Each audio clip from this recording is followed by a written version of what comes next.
ప్రేమ గుడ్డిదైతే మాత్రం నువ్వు గుడ్డిదాని కాదుగా. కాదు కాబట్టి ఇక మొదట నేను ఒక గమ్మత్తు చేయబోతున్నాను. ఇంతవరకు చేసిన గమ్మత్తులు చాలు. ఆవేశపడకే. ఒక విధంగా నువ్వు చాలా అదృష్టవంతురాలివి. నేను అదృష్టవంతురాలినా? 10% నువ్వు అదృష్టవంతురాలివేనే. ఎలాగంటే మీ ఆయన నా వెంట పడ్డాడు. అదే మీ ఆయన మరో అమ్మాయి వెంట పడుంటే నీ భవిష్యత్తు ఏమిటి? ఇంకా ఏడుస్తున్నావా? మనం చదువుకునే రోజుల్లో నీకున్న స్పీడు, నీకున్న ధైర్యం అవన్నీ ఇప్పుడేమైపోయాయి? అప్పుడు నువ్వు చెప్పిన దానికి ఇప్పుడు నువ్వు చేస్తున్న దానికి ఎక్కడ సంబంధం కనిపించడం లేదు. కనపడదు కూడాను.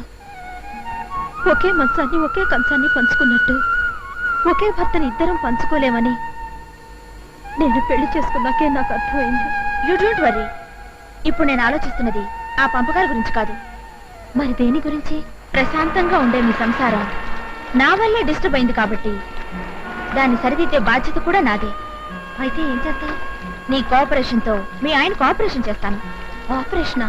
సుమారు అలాంటిదే. నాకు అర్థమైన దాన్ని బట్టి మీ ఆయనలో 90 వంతులు మంచితనం, 10 వంతులు చపలత్వం ఉన్నాయి. ఇప్పుడు మనం ఆడబోయే నాటకంతో మీ ఆయనలోని చపలత్వం చచ్చిపోయి స్వచ్ఛమైన మీ ఆయన నీకు దక్కుతాడు. మన ఆడవాళ్ళమై ఉండి జీవితంలో నాటకాలు ఆడమేమిటి? అదిగో ఆ మాట అంటేనే నా కొళ్ళు మండుతుంది.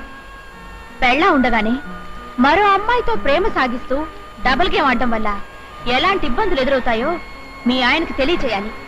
ఇప్పుడు నేను విత్డ్రా అయినా రేపు మీ ఆయన మరో అమ్మాయి వెనకాల పడకుండా కట్టుదిట్టం చేయాలి. దానికి మనం నాటకం ఆడటం తప్ప